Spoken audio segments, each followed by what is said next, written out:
Qədirxum haqqında danışmaq Peyğəmbərimizin xüsusi tapşırıqlarından biridir. Peyğəmbər öz xütbəsində təkid edir ki, kim bu xütbəni eşitdisə, gərək başqalarına da çatdırsın. Burada deyilən sözləri eşidənlər eşitməyənlərə çatdırsın. Qədirxum haqqında danışmaq çox vacib məsələdir. Qədirxum hələ aktuallığını saxlayacaq, həmişə də bu aktuallıq gündəmdə olacaq və Qədirxum barədə danışmaq, onu qeyd eləməyin də çox böyük əcri var, çox böyük savabı var. Peyğəmbərimizin sünnətinə əsasən 3 gün bu bayram qeyd edilməlidir. Çünki özü də orada 3 gün beyyət alıb insanlardan. Qəribə bir hərəkət eləyib Peyğəmbər, buyurub ki, hamı gəlib, əl verib, əli ilə beyyət eləməlidir. Deyiblər, ya Rasulallah, ümumi beyyət olsa olmaz, xeyr, hamı gəlib, əl verməlidir. Bu, davam eləyə bilər, uzun vaxt apara bilər. Buyurdu ki, eybi yoxdur. Uzun vaxt aparsa da, bu, tək-tək hər bir müsəlman əli ilə beyyət etməlidir.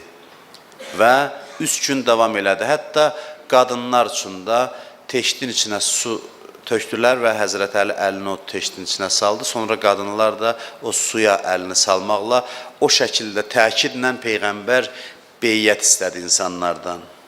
Peyğəmbər hikmətsiz iş görməz. Mə yantiqu anil hava in huva illa vahyun yuha. O özündən bir söz danışmaz. Ona deyilənlər hamısı vəhdir. O elədiyi şeylər, danışdığı sözlər hamısı Allahın vəhyidir. Bu qədər Peyğəmbər israr elədi ki, beyyət eləyin. Və bizim bu məclisimiz də hər il beyyəti təzələmək üçündür. Əleyhissalamla, Əhl-i Beytlə.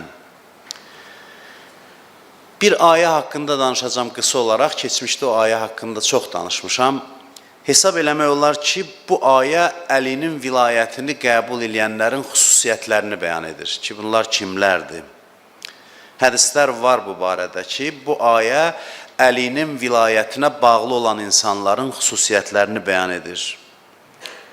Bu ayədə deyilən xüsusiyyətlər ilk növbədə Həzrət Əli əleyhissalamın özünə aiddir, ondan sonra onu sevən və vilayətini qəbul edənlərə. Bu xüsusiyyət haqqında Peyğəmbər də Qədir xütbəsində danışır. Bu xüsusiyyətlər bizdə olmalıdır ki, vilayətə bağlılığımız bəlli olsun, Əlinin imamətinə bağlılığımız bəlli olsun. Əli əleyhissalamın vilayətinə bağlılıq iddiasında olub bu xüsusiyyətlərdən məhrum olmaq olmaz. Yəni bu vilayətlə bir araya sığmır. O hansı xüsusiyyətlərdir? Maidə surəsində olan ayədədir, məşhur ayədir, çoxunuz da eşitmişsiniz bu ayəni. Müraciət möminlərədir. Ya eyyuhəl-ləzina amanu, ey iman gətirənlər, müsəlmanların içində olan bir dəstəyə, yəni müsəlmanlara, möminlərə xitabdır.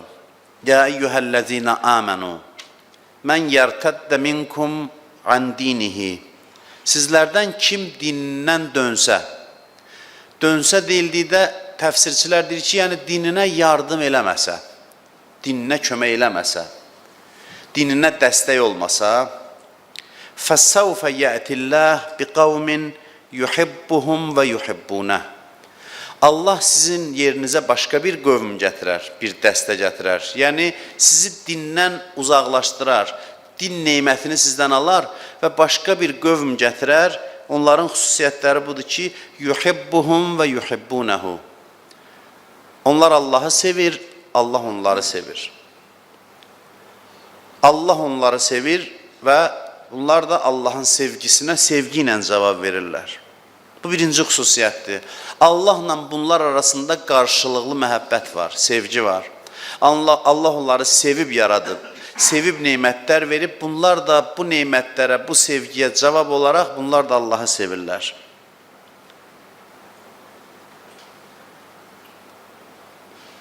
Ondan sonra buyurur ki, əzillətin aləl müminin. Bunların bir xüsusiyyəti də budur ki, möminlərin qarşısında təvazökardılar. Zəlil həddə təvazökardılar. Əzillətin, yəni o qədər təvazökardılar, torpaqdılar möminlərin qarşısında. Əizzətin aləl kafirin. Kafirlərin müqabilində isə başı uca dayanıblar, möhkəm dayanıblar. Möminlərin qarşısında təvazökar, kafirlər deyildikdə burada düşmənlər nəzərdə tutulur. Adi kafirlər yox. Düşmənlərin qarşısında isə qətiyyətli dayanıblar. Bunların bir əlaməti budur ki, möminlərə qarşı mehriban və təvazökardılar. İndi dindarların içində bir dəstə formalaşıb ki, güc elə dindarlara çatır. Tam əksidir bu ayənin. Gücü dindarlara çatır. Sərtliyini dindarlara biruzə verir. Çünki görür ki, onlar güzəşt edirlər, ondan sui-istifadə edir. Ondan sonra buyurur ki, yücahidunə fi səbilillah. Allah yolunda yorulmadan çalışarlar, səy edərlər. Cihad sözü bu sözdəndir, cəhd sözündəndir. Cihad təkcə döyüş demək deyil. Cihad yəni Allah yolunda səy etmək, çalışmaq. Yücahidunə fi səbilillah. Allah yolunda yorulmadan çalışırlar və əsas bu xüsusiyyətin üzərində bugün dayanacağım. Və la yəxafunə ləvmətə laim. Qınayanın da qınamasından qorxmurlar. Qınayanların qınamasından, qınağından qorxmurlar. Rişxənd eləyənlərin, məsxərə eləyənlərin söz-söhbətləri bunları hədəfdən yayındırmaz. Bunlar qorxudan geri çəkilməzlər. Bu yolda olanlar haqqında çox sözlər danışırlar. Çox böhtanlar atılar. Çox olmayan eyibləri onlara nisbət verərlər. Məsxər edərlər, rişxənd edərlər, ələ salarlar. Amma bütün bunlar yollarından yayındırmaz. La yəxafunə ləvmətə laim. Bunları bildirdikdən sonra gözəl sonluq verir ayəyə. Buyurur ki, zəlikə fadlullah yu'tihi mən yəşə. Bu Allahın fəzlidir ki, istədiyinə inayət eləyir. Öz istədiyi bəndələrə Allah bu fəzli inayət eləyir. Allahın lütfu olmalıdır ki, insan bu yolda sabit qədəm olsun. Bu vilayət Allahın lütfüdür. Qəlbə bəxş olunan bir nuraniyyətdir. Bu xüsusi bir lütfdür. Zəhmətlə əldə olunmur. Allahın inayətidir, minnətidir insanların boynuna. Zalikə fazlullah, bu Allahın lütfüdür. Sonraki ayədə, bu ayələrə diqqət eləməyinizi xahiş edirəm, evdə də oxuya bilərsiniz. Sonraki ayədə bu dəstənin rəhbərini tanıtdırır. Bu dəstənin rəhbərini tanıtdırır. İnnəmə valiyyukumullah və rəsuluhu vəl-ləzina amenu'l-ləzina yuqimunəs-salah və yu'tunəz-zəkah və hum rakiun. Sizin vəliniz Allahdır, Peyğəmbəridir və o kəslər ki, rükü edib, rükü halında zəkat verirlər. Rükü halında zəkat verirlər. Peyğəmbər özü bu ayəni Qədir xutbəsində oxudu və dedi ki, rükü halında zəkat verən, yəni Əli ibn Əbu Talib. Yeganə tarixdə şəxsiyyətdir ki, rükü halında zəkat verib. Bilirsiniz də o hadisəni bilirsiniz ki, namaz qıldığı yerdə, rüküdə olduğu zaman bir ehtiyaclı insan məscidə daxil olur, Əli namazı bitirməyə qədər dözmür. Rükü halında barmağından üzüyü çıxardıb sahilə verir, ehtiyaclı insana verir. Və maraqlıdır ki, Allah Quranda Allahı, Peyğəmbəri vəli olaraq tanıtdırandan sonra imamı adı ilə yox, xüsusiyyəti ilə tanıtdırır. Demir ki, və Əlidir. Deyir və o kəs. Bunun neçə hikməti var? Biri də budur ki, deyir, imam olmağa fədakar insanlar layiqdir.